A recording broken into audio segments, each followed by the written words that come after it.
This is Democracy Now!, democracynow.org, The War and Peace Report. I'm Amy Goodman. The House of Representatives overwhelmingly passed a resolution Thursday condemning anti-Semitism, anti-Muslim discrimination, white supremacy, and other forms of hate. The vote was 407 to 23, with nearly 24 Republicans voting against it. The vote capped a week of intense debate among congressional Democrats that began after some lawmakers accused Democratic Congressmember Ilhan Omar of invoking anti-Semitic tropes while questioning U.S. foreign policy on Israel. At an event last week, Congressmember Omar said, quote, "I want to talk about political influence in this country that says it's okay for people to push for allegiance to a foreign country." Democrat Eliot Engel, chair of the House Foreign Affairs Committee, on which Ilhan Omar sits as well, then accused Omar of making a, quote, vile anti-Semitic slur. The House leadership initially drafted a resolution condemning anti-Semitism in what was seen as a direct rebuke of Omar.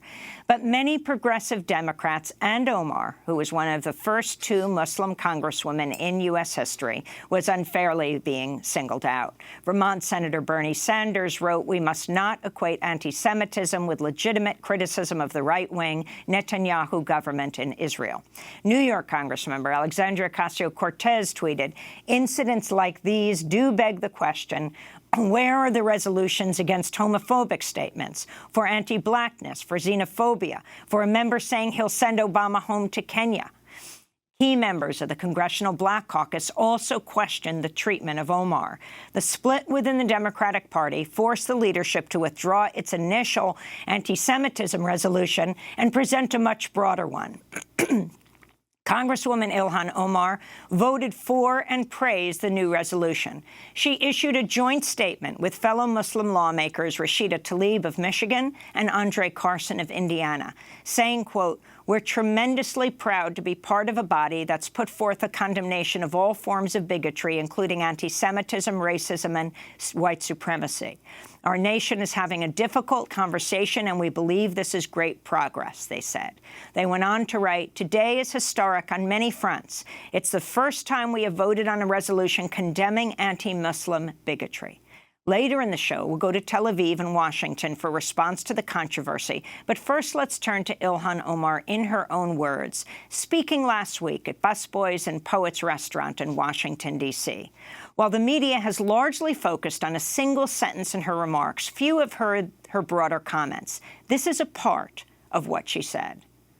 It almost as if every single time we say something, regardless of what it is we say, that is supposed to be about foreign policy, our engagement, our advocacy about ending oppression, or the freeing of every human life and wanting dignity, we get to be labeled in something, and that ends the discussion because we end up defending that, and nobody ever gets to have the broader debate of what is happening with Palestine.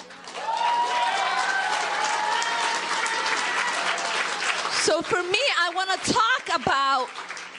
talk about the political influence in this country that says it is okay for people to push for allegiance to a foreign country. I want to ask, why is it okay for me to talk about the influence of the NRA, of fossil fuel industries, or Big Pharma, and not talk about a powerful lobbying group that is influencing policy? Right? I want to ask the question of why is it okay for you to push, for you to be put. There's so many people. I mean, most of us are new, but many members of Congress have been there forever. Some of them have been there before we were born. So I know many of them were fighting for people to be freed, for people to live in dignity in South Africa. I know many of them fight for people around the world to have dignity, to have self-determination. So I know that they care about these things. But now that you have two Muslims who are saying, here is a group of people that we want to make sure they have the dignity that you want everybody else to have, we get to be called names and we get to be labeled as hateful. No, we know what hate looks like. We experience it every single day. I have colleagues who talk about death threats. And sometimes there are cities in my state where the gas stations have written on their bathrooms, "Assassinate Ilhan Omar." I have people driving around my district looking for my home, for my office, causing me harm. I have people every single day on Fox News and everywhere posting that I am a threat to this country. So I know what fear looks like. The masjid I pray in Minnesota got bombed by 2 domestic white terrorists.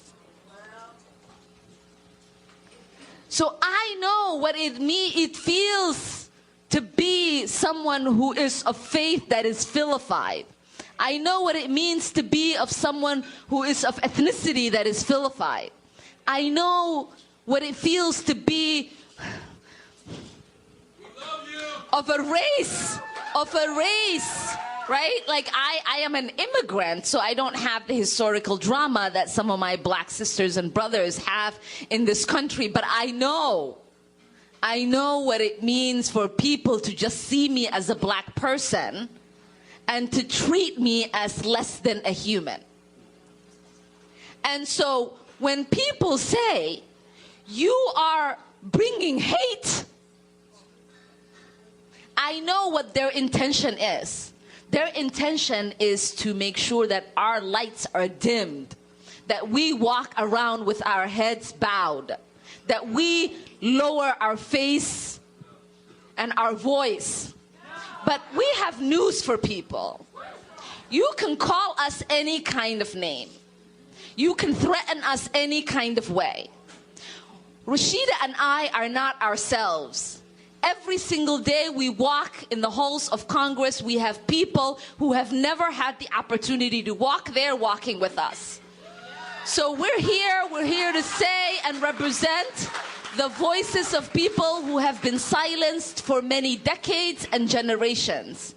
And we're here to fight for the people of our district who want to make sure that there is actual prosperity being guaranteed. Because there is a direct correlation between not having a clean water and starting endless wars. It's all about the profit and who gets benefit of it. There's a direct correlation. There's a correct correlation between corporations that are getting rich and the fact that we have students that are shackled with debt. There is a direct correlation between the White House and the people who are benefiting from having detention beds that are privatized. So what people are afraid of is not that there are 2 Muslims in Congress. What people are afraid of is that there are 2 Muslims in Congress that have their eyes wide open, that have their feet to the ground, that know what they're talking about, that are fearless, and that understand that they have the same election certificate as everyone else in Congress. Democratic Congresswoman Ilhan Omar speaking last week at Busboys and Poets in Washington, D.C. She was speaking just after Rashida Tlaib, the other Muslim congresswoman. Ilhan Omar and Rashida Tlaib are the first 2 Muslim congresswomen in U.S. history.